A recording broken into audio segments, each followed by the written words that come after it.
When do you want to have a rematch with Ronda? Tomorrow, 3 days from now.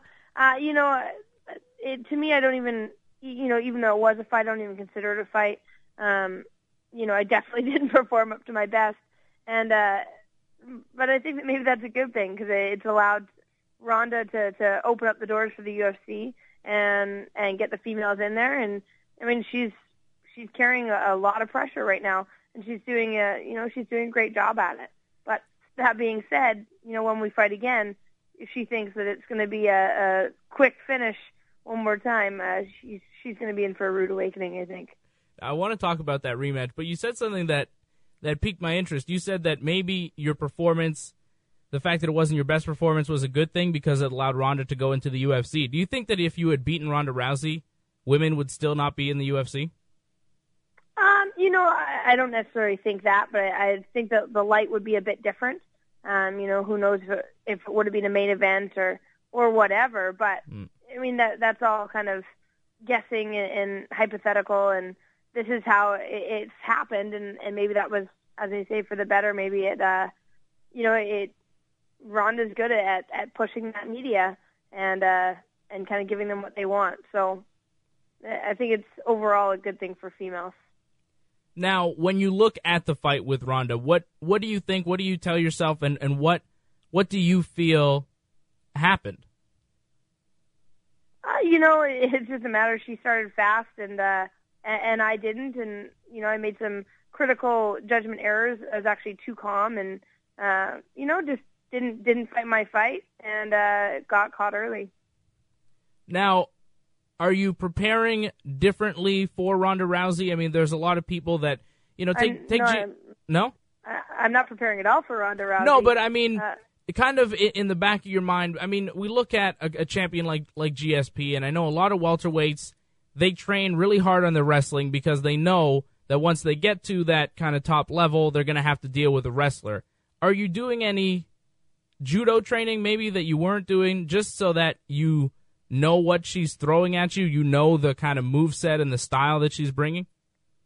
Well, I'm doing what I did before. I always train a little bit of judo. I train wrestling, grappling, jiu-jitsu, boxing, kickboxing.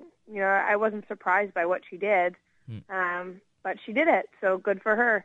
But at this point, I'm focused on Leslie Smith. Ronda's not even in my thoughts. What do you think about the next season of The Ultimate Fighter having men and women in the house together? Do you think that's it's going to be good? It's going to be something you want to watch? It's going to be a lot of drama, that's for sure. A lot of drama. Do you think alcohol should be involved in a show like that?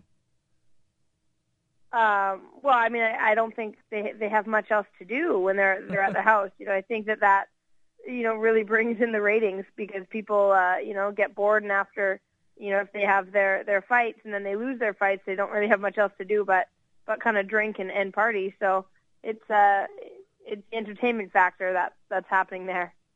Now, speaking of the entertainment factor, I was preparing to speak with you this evening, and I saw a video that's on the Invicta FC website of you and some people in a children's jiu-jitsu class doing a Harlem Shake. Yeah. I saw your dance moves, and it's quite obvious, Sarah, that you do have a dancing background, which we know about. How did that come about? What's that about? Well, the Invicta, organization was actually running a contest where they had anyone who wanted to enter could make a Harlem Shake video, and then, fans can vote on the videos, and whoever gets the most votes will win $1,000. So I definitely need some more votes there because we're not on the winning end quite yet. But the kids were really excited to make a video, and I told them I'd throw them a big pizza party if we won. So hopefully we get some more votes and can make that happen. It's just on the Invicta website. You just click on the Harlem Shake link, and you vote for contestant number 4. Yes, entry number 4, InvictaFC.com. I voted for you tonight, Sarah. So amazing, thank you. I'm going to tell everybody to vote for you. I'll put it out on the Twitter as well. And try to get you that $1,000 so you can throw the kids a pizza party. I didn't hear any of the other entries say that they're going to do something charitable like that. Well, I think that Beck wants to take her kids to pretty much like the Disneyland of Australia. Yeah. But she could take them there anyway. Yeah, but she's Australian. She's not Canadian, so, Exactly, and we're way cooler. Much cooler. Well, a little bit cooler. Well, Canadians, yeah. And Australians, for sure. Just don't tell Mark Hunt I said that, all right? Not a word.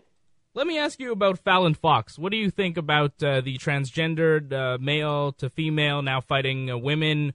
What do you think about that? Would you fight her?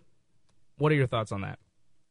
Well, I mean, she's not in my weight class, so I don't really have to come upon that. Yeah. But, I was kind of reading up on one of the girls, Peggy, I don't remember her last name, who is in the tournament with Fallon. And she was, saying, I won't fight her, not because I'm scared, but because I want evidence and scientific proof that there, aren't any advantages remaining from the pre-surgery to post-surgery, from being a male and now being a female.